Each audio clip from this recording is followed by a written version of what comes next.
Hello and welcome to the Rotoworld Mid-Season Classic. I'm DJ Short and I'm joined here by Drew Silva and Ryan Boyer. And basically what we're here to do is to break down the first half, all the surprises, the disappointments, the high-profile players, the big standouts during the first half, and also look ahead to the second half and what to expect moving forward. So before we get into everything here, let's just do general takeaways from this first half, things you've observed.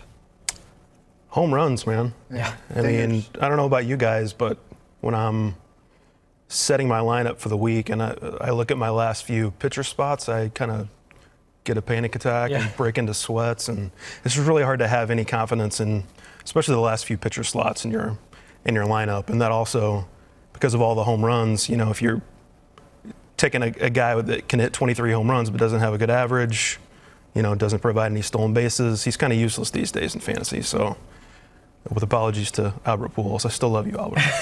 Right. Yeah, I think the first thing that pops into my head beyond the home run totals going up and up is bullpen management, bullpen usage. Teams forever have talked about, we want to use our best relievers in the most high leverage spots, whether that's the 7th inning, the 8th inning, not necessarily leaving our closer until the 9th inning. And they're finally doing it now, a lot more than they did. I think it's because there's new blood in the managerial ranks, like Rocco Baldelli of the Twins, some forward-thinking guys, Kevin Cash of the Rays. So they're actually doing it, and so it's frustrating for someone who plays fantasy, and especially people who analyze fantasy. Good for real life, bad for fantasy. Yeah. Right. And another thing about bullpens this year, that bullpen ERA is way up on the rise. It's the highest reliever ERA combined since the year 2000. So bullpenning not working out as many expected. Yeah. Another big storyline during the first half is all the impact young players and rookies we've seen, and not necessarily the ones we expected. I think coming into the year we were saying Vladimir Guerrero Jr., Eloy Jimenez, but instead it's been Fernando Tatis Jr., Pete Alonso with the Mets, Chris Paddock with the Padres has been outstanding, even Austin Riley recently. So we'll talk more about prospects later on with our prospects guru Christopher Crawford. Before we get into everything else in our show today, for around-the-clock MLB news, rumors, injury reports, depth chart changes, analysis, and more, go to rotoworld.com. We got you covered all season long. So we're going to jump into, if you remember back in March, we did our mock draft. And so what we're going to do is just take a little bit of temperature, see how we did in that mock. So we're going to get started here with the top 15 hitters that were taken in that draft. So obviously Mike Trout at the top here, Mookie Betts, that was sort of undisputed going into the year. But who really stands out in this top 15 is Jose Ramirez. I think he was sort of, the consensus number 3 hitter in drafts this spring, but definitely hasn't worked out as planned. We could spend the whole show talking about what's wrong with Jose Ramirez and probably not come up with any good answers. Right. I mean, do you guys have a theory? Maybe he's just not that good of a player? I mean, his struggles date back to last August, too. It's last 6 weeks of last season, he was really, really bad. And obviously that's carried over. He has, 5 home runs right now? Right. No power at all. I mean, he's basically turned into Billy Hamilton. He's a steals only guy at this point. His hard hit rate's down a little bit. He's hitting a lot of fly balls. I almost think he might be hitting a few too many fly balls. Right. But yeah, it's really been perplexing with Ramirez, certainly. The past couple of weeks, he's been a little bit better. So, maybe you can be optimistic going into the second half, perhaps. But 325 slugging percentage. I don't think we ever would have expected that. Nope. Trey Turner has been a letdown, but that's injury related. And since he returned, he's, returned value, so to speak. The steals, a little bit of power, good batting average. Looking back, Christian Yelich, should have been the consensus number 3 overall pick. And I mean, it's easier to say that now in hindsight, but maybe people should have been making that argument back in March because he was a 5-category stud last year in his first year in a really good hitting environment in Milwaukee, and he's doing it to even greater levels this year. Yeah, and I was a guy who kind of thought he was being a little bit overdrafted, admittedly, in March, but it's a large reason for that is because he hits so many ground balls. But this year, guess what? He's hitting a lot of fly balls now. Right. Yeah. And yet, 35% home run to fly ball rate last year. It's at 33% this year, basically the same. And he's running more as well. So he's just been a 5-category monster. So someone I think had high expectations going into the year, Bryce Harper signing with the Phillies. Hasn't really worked out as hoped, obviously, so far. And I found an interesting number as I was researching on Bryce Harper. The contact rate has dropped steadily over the past 4 seasons. It was at 79.2% back in 2016. So far this season, 68.4%. I think we all expect good numbers for him as the season moves along, but I think the ceiling might be a little bit lower. Harper's on pace for 114 RBIs, which would be it's a good lineup. A career high by far. Yeah. It is due to the lineup, but that's why we were excited to draft him, because he's moving into a power-friendly environment in Philly with a really deep lineup around him. He had 100 RBI season in Washington. So amazing. And his home run to fly ball rate's actually down this year, even though he's in Philly now, and given the environment that we're in. So it's probably due to rise quite a bit. There's a good second half coming with it. So now we're going to look at the actual top 15 hitters, and this Yelich fellow is number 1 on the list. Not a shock there. But Cody Bellinger, someone who wasn't necessarily drafted high this spring. I think there was questions about the production against left-handed pitching, especially, but he's just been a monster from day one. Yeah, I'm in this auction keeper league where you have to pay $5 on top of what you paid last year for a player. And I had Bellinger at $32, so it would have been $37 to keep him, and I passed. I was like, that's pretty rich. So maybe I should just walk off the set. We can do a 2-man show. You guys don't? Okay. That's fine. You don't need me anymore. Yeah, I mean, Bellinger has just cut down his strikeouts dramatically. Strikeouts way down, walks are up. All the StatCast data is just elite. I mean, you just go to the Baseball Savant page and you see the all red for Cody Bellinger. That's a Sprint good speed sign. included. He's a Yeah. really fast guy as well. Yeah. Josh Bell has almost doubled his home run total from last year, has already surpassed his RBI total from last year. Currently leads all major league hitters in RBIs. Nobody saw that coming. 241st overall pick in the average Yahoo League this spring. Wow, amazing. So he's been the best value maybe of any draft. So 2 names from New York, DJ LeMahieu and Pete Alonso. And how about LeMahieu? He might be the MVP of the Yankees right now. He might be the MVP of the American League. Certainly the best value signing of the offseason. Initially looked like a spare part for the Yankees, but here he is. He's on pace for 122 runs scored, 121 RBIs. Ridiculous numbers for him so far this year. Pete Alonso, someone who I'm not sure if we had high expectations for going into the season, given the strikeout rate in the minors and even just the playing time situation. But made the All-Star team, has 28 homers. He's been a monster. Already broke the rookie record with the Mets for home runs. He's not quite striking out as much as we thought he might, too. No, about a quarter of his plate appearances. So Ketel Marte on that graphic, 22 home runs through his first 1,548 major league plate appearances. He has 20 this year. He's actually hasn't homered in 2 weeks as of Monday afternoon or when we're recording maybe this. Not 40 homers, but still very good. But I mean, he's a switch hitter who is attacking middle away. That's pretty unique, and he's only 25 years old. I think this could be a legitimate breakout. And he's got elite contact skills, too. He's good. Fly ball rate is up. I think the power could come down a little bit, but he's got a little bit of a floor there with that ability to make contact. Multi-position eligibility, too, so super handy in fantasy leagues. So now we're going to look at the top 15 pitchers that were taken in our mock draft back in March. And not a surprise here at the top, Max Scherzer, Chris Sale, 1-2. DeGrom, number 3 off the Cy Young Award. So I think the big one that stands out to me as far as a disappointment here in the first half is Aaron Nola. Had elite control last year, had a 2.37 ERA. Just the walks have gone way up this year, 3.56 walks per 9 innings, up from 2.46 last year. His home run rate has almost doubled from last year as well. He's not alone in that regard, but it's a reason why the ERA sits as it has. Now, his last 2 starts have been really good, just 1 walk in each, 10 strikeouts in each. So maybe we'll see the Aaron Nolan we expected as the second half rolls along. Yeah, he has some ugly outings sprinkled in with really good ones, and we're seeing that from a lot of pitchers this year. But it has been a weird environment. You look at the top 4, like Chris Sale, the ERA is still elevated after that weird April he had. Couldn't find his velocity, but he's been good the last couple of months. 10 double-digit strikeout games in his last 13 starts. So you're pretty satisfied. He's all right. And DeGrom, he's not going to be on the actual top 5, but he's been fine. I mean, the strikeouts are still there. The ERA is good. 2.81 ERA over his last 12 starts for DeGrom. So he's basically doing what he's supposed to be doing. Go ahead. Trevor Bauer, he was due for some home run regression. I think he only gave up 9 home runs all of last year. That's obviously, come home to roost there, but he's walking way too many guys. I also have some concerns about Terry Francona seemingly wanting to throw him 125 pitches every single start. Yeah. I mean, Bauer seems to think he has an indestructible arm, so hopefully he's right. But strikeout rate's fine, though. Velocity's fine.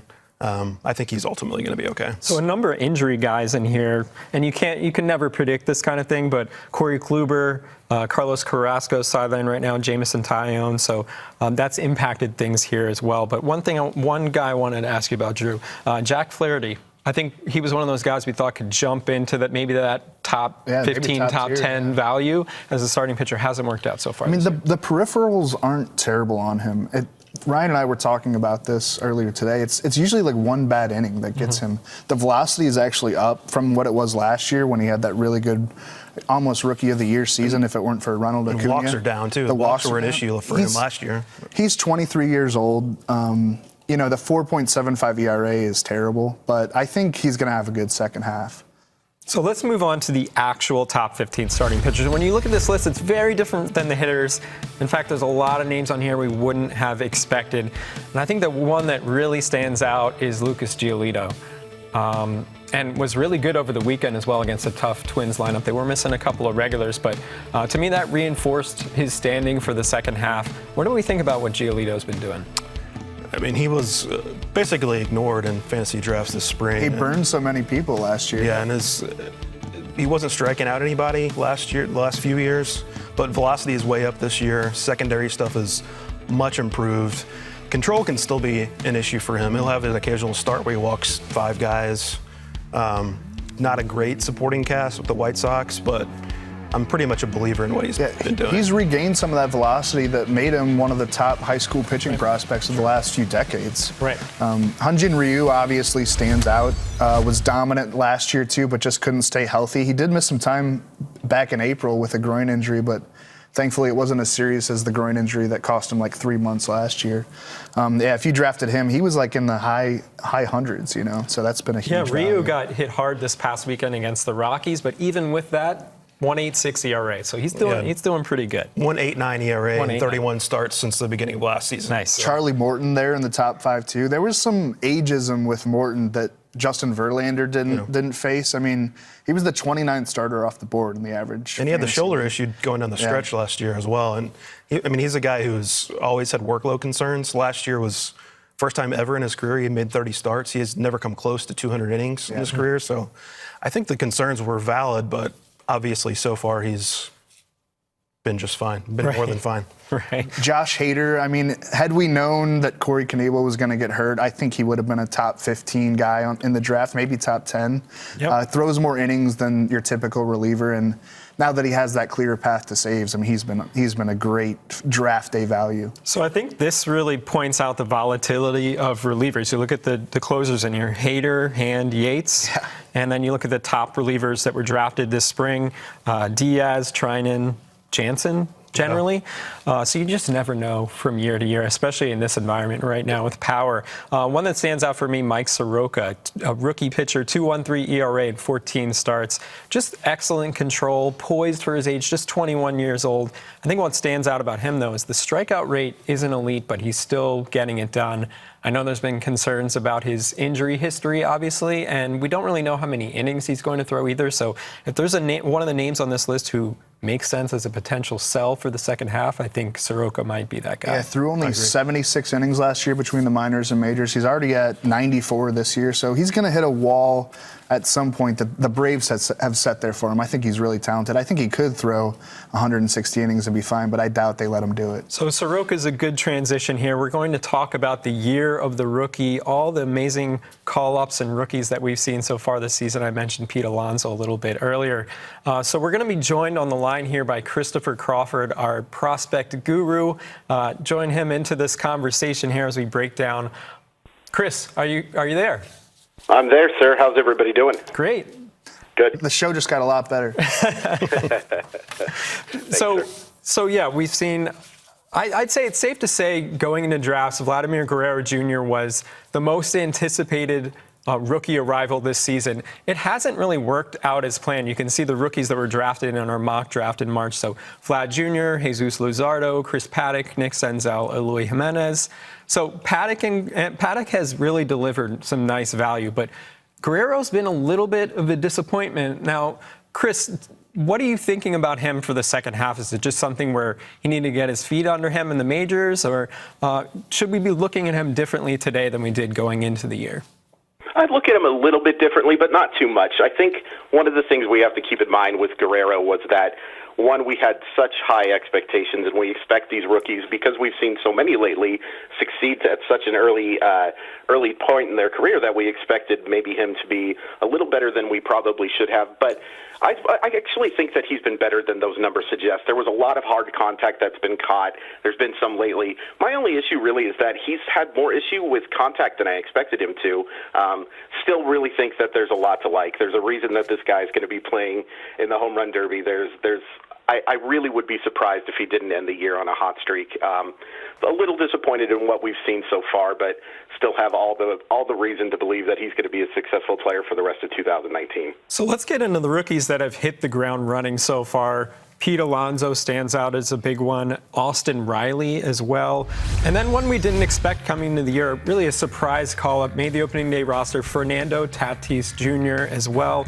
And then on the pitcher side, we mentioned Chris Paddock, Mike Soroka, even Griffin Canning with the Angels, I think, has been useful at certain points in time. And then recently we had Jordan Alvarez called up by the Astros, has made an immediate impact. Which one of these guys is standing out to you so far? I mean, there's Oscar so many. Mercado. I really go back to talking Riley. I've been so impressed, and I know that his average has gone down lately, but the amount of hard contact that this guy is making is just sensational, and the power to all fields, you can't help but be impressed. Jordan Alvarez, like you said, that's also been really impressive. Super power. And then his ability to make hard contact, I think, was always underrated. This was a guy who got from scouts 55 to 60 hit tool grades. Might be better than that now. Might be a guy who we're looking at as a 70 hit, 70 power guy. I think he's going to be a fantasy stalwart for a long time. On the pitching side, Paddock has been super impressive. The command hasn't been quite as good as I expected. I had unreal expectations for him to throw strikes, but just really impressed with how he's done. I do worry a little bit about him with whether or not the Padres are going to maintain those innings. We already saw one kind of interesting send down already. So, right. But there's like you said, all these guys. It's amazing how many top prospects have just delivered in 2019, even with the best prospect having an uneven year, and uneven might be being too nice. So when Oscar Mercado was called up last month, he got kind of lost in the shuffle. A lot of big-name prospects who were called up at the time. But he's actually turned out to be a really useful piece for the Indians and fantasy owners. Yeah, I mean, it was that same week in mid-May where Keston Hiura came up, right. Austin Riley, Brendan Rodgers, Nicky Lopez, Shed Long, Corbin Martin. There's more. Jared Walsh, Willie Calhoun came back with the Rangers. Yeah, it's crazy. And so Mercado kind of flew under the radar, like you said, but he's got a .314 batting average, 4 home runs, 6 stolen bases, 11 doubles through his first 39 Major League games. I think he can run more, too. He had 210 stolen bases in the minors through like four plus years there. Yeah, I think most of us thought he could probably be a speed-only guy, at least initially. But he can hit. He's hitting for power, making a little more contact than we thought he might. 2 rookies with the Pirates who've sort of been under the radar, Kevin Newman and Brian Reynolds. Reynolds came over in the Andrew McCutchen trade, hitting .355 with a .967 OPS so far. Kevin Newman leading off for the Pirates, recently had a 17-game hitting streak, also brings some speed to the table. So even beyond these high-profile, big-name rookies and call-ups, we have some really under-the-radar guys as well. Yeah, and Brandon Lau as well. You got the Lau right. Yeah. He's a guy with big power, also runs a little bit too. The thing that worries me is his contact rate. He's striking out a whole lot. So I think we could see some regression from Brandon Lau, but luckily he also has some position, multi-position eligibility, so that helps out a little. So we've had some additional arrivals over the past couple of days. Brendan McKay was perfect into the 6th inning in his Major League debut over the weekend, a highly anticipated one. Keston Hiura back with the Brewers as well. So I'm going to ask you, Chris, looking ahead to the second half, who are the prospects on your list that fantasy owners should look out for and stash if they can? One of them them that we already saw called up was, but he's been in the minors since, is Luis Arias. Has just put up monster numbers at the AAA level, really improved the power. Some of that power is not going to translate. He's playing in bandboxes in the PCL, but his ability to make hard contact as a guy, it really makes him fantasy relevant, especially playing in probably second base. Jesus Luzardo, who you actually mentioned a little earlier, kind of reminds me of Soroka, but from the left-handed side. He's a guy who has a high floor and a high ceiling because he's going to be able to miss bats, but he also commands the heck out of all of his arsenal. He's only walked 2 batters in his first 4 starts back. I imagine he's up very soon. Bo Bichette is one of my favorite prospects. He's a guy who has a chance to hit for average. Has more power than he's shown so far. Really smart baseball player who's going to be able to steal some bases and play that premium position at shortstop. And then Dylan Cease, who is a guy who we're going to get seen called up very soon. A guy who's struggled a little bit lately, but that 70 fastball and 60 curveball, he's going to miss a lot of bats, and I expect him to be better in the professional ranks than he's been in AAA so far. Well, Chris, thank you for joining us. We appreciate your insight. Thanks for having me, guys. Okay, so we're going to move on to players to buy and sell for the second half. And we're going to start out here for the sell portion. And I'll start with you, Ryan. Yeah, I'm going to go with Austin Riley. In truth, the best time to sell him was probably a few weeks ago. He's started to slump a little bit the last few weeks, but his OPS is still well over 900. He's hit a lot of home runs, so I think you could still sell high on him. 32.6% strikeout rate, 4.5% walk rate so far this season. He's got unbelievable power, and I have no questions that he's going to continue to hit for power, but he's a low average guy, doesn't offer any speed, and those guys are kind of in abundance these days in baseball. And it's kind of flying under the radar as Ender Inciarte could be a threat again for him. Inciarte is on his way back here pretty soon, and unquestionably, the Braves' best defensive alignment is Inciarte in center and Ronald Acuna in left. And even on days when Riley does start, they're probably going to remove him late in games if they're ahead, so he could lose some at-bats that way. Definitely believe in the power, but I'm not sure what else he's going to offer. Drew? Carlos Santana for me, and I really liked him as a later round option in drafts. He was going like 175th to 180th overall. That was like Miguel Cabrera, Yuli Gurriel territory. We know that Cabrera's kind of done power-wise, and Gurriel hasn't done a whole lot. But Santana's sitting on 18 home runs, 50 RBIs, a 945 OPS, 293 batting average through 82 games with the Indians after, a somewhat disappointing year with the Phillies last year. But I think you want to capitalize on this big first half and flip them for some player or multiple players who have more promising upside looking ahead to the second half. Santana's 33 years old, was a career 247 hitter coming into the year, so the batting average is probably going to regress. Currently has a 306 batting average on balls in play. That's 40 points above his career average. The home run to fly ball ratio is 22%. That's unsustainable. His career home run to fly ball ratio is 14%. So you're expecting regression in the batting average and the power departments. Like I said, the OPS is at 945 right now. His career OPS is 805. So just expecting him to regress. This could still turn into a career year for him, which is pretty remarkable given his age and that the Phillies kind of dumped him after 1 year. But don't expect past production from him to carry over into the second. So I'm going to sell on a rookie, sort of like how you did here, Fernando Tatis Jr., and that's even acknowledging he's going to be valuable from this point forward as far as power and speed, but I think he's sort of an outlier so far, hitting 337 through 205 plate appearances, but he's doing that with a strikeout rate of 29.3% and a batting average on balls in play of 446. An important thing to note with that, only 2 qualified hitters since the year 2000 have even posted a 400 batting average on balls in play over a full season. So maybe he has that rookie hype going for him, and you can sell him a little bit above what his actual value should be during the second half. He's just a little bit over his head. Home run to fly ball rate's unsustainable as well. Right, so he'll be a useful piece moving forward, so you could sell on that. But I think you could get a really valuable piece in return right now. So now we're going to transition into rebounds, and again, we'll start with you, Boyer. I'm going to go with Blake Snell. And in truth, we came up with this list a few days ago, so that was before yesterday's 12 strikeout game from Blake Snell. So already on the upswing.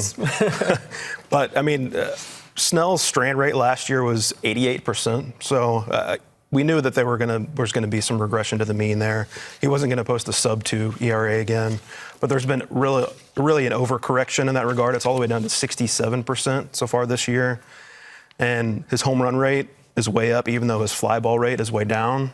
But strikeouts are actually up a tick, walks are down a tick, and he has an 18% swinging strike rate this season. Drew, where do you think that ranks in baseball? 18%. Go ahead and guess.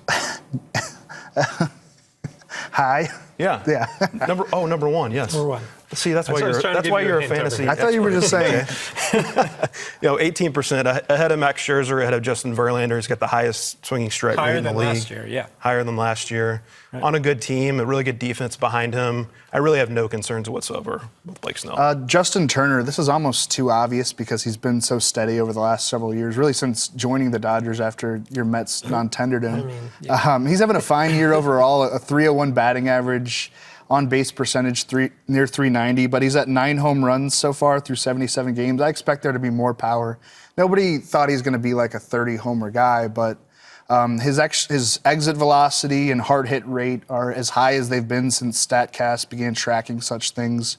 Has one of the biggest gaps between his actual slugging percentage and expected slugging percentage, so you expect that to rise. I'm thinking there'll be more homers moving forward, many more RBIs and runs scored. He's hitting third in that Dodgers lineup, which is really deep and potent. Yeah, I think it's all about health with him. Yeah. Right. Yep. And that Dodgers lineup's loaded as well. Sure So is. I'll go with Noah Syndergaard. I mean, to see him with a 4.56 ERA through 16 starts just doesn't make any sense to me. Returned from a hamstring injury on Sunday, took the no decision against the tough Braves lineup, 3 runs in 5 1/3 innings. And you look at the raw stuff, it just, you have to expect better moving forward. Excellent control. The swinging strike rate is still right in the top 25 in the majors, right in the same area as Walker Buehler and Mike Minor, who, as we mentioned earlier, are top 15 starting pitchers. We can't talk about Syndergaard, though, without talking about his slider. He's not throwing it as much this year. He's actually changed his grip on it, so it's basically a different pitch right now, and he's blamed partially the baseball. Which we haven't talked a lot about so far, but it has impacted the pitcher's ability to grip the baseball. So we'll see if Syndergaard adjusts to that during the second half, or maybe the baseball changes during the second half. I mean, a lot of things can happen, but if anybody can bounce back during the second half, it's Syndergaard. Someone who throws in the high 90s, great stuff. I think he still has that potential to be a top 15 starting pitcher the rest of the way, and you're not going to have to pay that right now in a trade. So I think he's a pretty good buy low right now. So we're going to close things out here with a little fun rapid fire segment. And Drew, Ryan, they have no idea what I'm going to say right now. I'm nervous. But we're going to have a little fun with this. So just starting out here, it's true or false topics. So, you can give me your true, false, and get into your explanation. Wait, but true or false? Okay, true or false. Got it. Yes, it's okay. tricky. Yes. Okay, so we're going to get started here with Christian Yelich. Christian Yelich question here. Christian Yelich will become the first NL Triple Crown winner since Joe Medwick in 1937. True or false? False. Not that I don't believe in what he's doing at this point, but yeah, you got to take the field over him at this point. Yeah, easier to take the field when it just seems like it's a kind of a dated measurement of a guy's talent. Right. So yeah, I would agree that's false. So Josh Bell right up there in RBIs right now, Arenado, Bellinger, we don't expect them to slow down necessarily, and Bellinger is right there as far as batting average as well, so a lot of stiff competition there. Moving on to the Cubs, Craig Kimbrell, will he be a top 5 fantasy closer for the remainder of the season? I'm going to say true. He admitted that his stuff wasn't quite as sharp as first outing. Velocity was down a little bit, but given the volatility of the relief market, and I mean, he's in a great situation, obviously, with the Cubs. I think top 5 is reasonable. Yeah, I feel like I want to see a little more from him before I give my answer. But I'll say true for now because we know he has the track record. He's been one of the best closers of the past decade. How about Chris Davis? Will he hit 247 for the 5th straight season? I'm going to say that's false. Ooh. I hate to break with history, it seems mathematically impossible, even though he's done it for. He's got to hit at least like 249, right? Okay, so Madison Bumgarner will be traded to a contender in July, but his fantasy stock will take a hit in the process. True.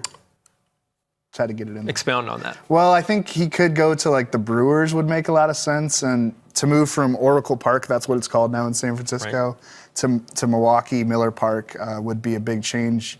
I mean, he's pitching in maybe the best pitching environment in baseball, or one of them. But I don't know, man. He's such a workhorse, a postseason proven ace that maybe he would get invigorated by it. I mean, that's a narrative, but Yeah, I'm going to go True as well. The Yankees have been connected to him Yeah. as well. That would be a tough environment to go into. So I'll go True. Maybe the wins will be there, but Yeah. the ERA maybe not. So the Red Sox, Braves, and Cardinals will all trade for closers before the end of July. Red Sox makes a lot of sense. They all do, I guess. Right. I don't think the Cardinals I don't are. think the Cardinals I think really that do. Carlos Martinez is probably just going to keep the job. Yeah, I think they're really worried about his shoulder holding up as a starter. Yeah, Right. They've let him talk about wanting to transition to the rotation, but they've never really come out and said it's going to happen. Right. the Red Sox unquestionably will trade for a closer. So closers who could be traded this month: Will Smith, you'd say, Definitely. Shane Green. Yeah. Other ones sticking out to you guys? Ken Giles. Ken Giles. Ken Giles perhaps? is a good one. I saw Will Smith connected to the Twins. That would probably be about a best case scenario for him because he'd still close, I would assume. He might just be in that mix with That's Blake true. Parker and Yeah. Trevor May, but Yeah. it's going to be a frustrating. It's already been a frustrating year for tracking saves. It's going to get more frustrating. Yeah. So our final true/false: Vladimir Guerrero Jr. will prove to be the top fantasy rookie after the All-Star break. Who's in contention here? I'm gonna. It's kind of a cop-out answer, but I'll still take the field, even though I would, if you're giving me odds, I would probably put him at the top. There are a lot of good rookies, man. You Yeah, know? Eloy Jimenez has turned it on recently Yeah. as well. And I expect that to continue. And as you mentioned with Fernando Tatis Jr., we expect regression, but he's still such a really good fantasy option if you're with the stolen bases and the power. So a lot of really good rookies. Get caught up on all of the latest MLB news on the go with the Rotoworld Baseball podcast every Tuesday and Friday. Check it out on rotoworld.com/podcast or wherever podcasts are found. Drew, thank you. Ryan, thank you. I fun. hope you Happy to be enjoyed here. the first Rotoworld mid-season classic. Good luck in the second half.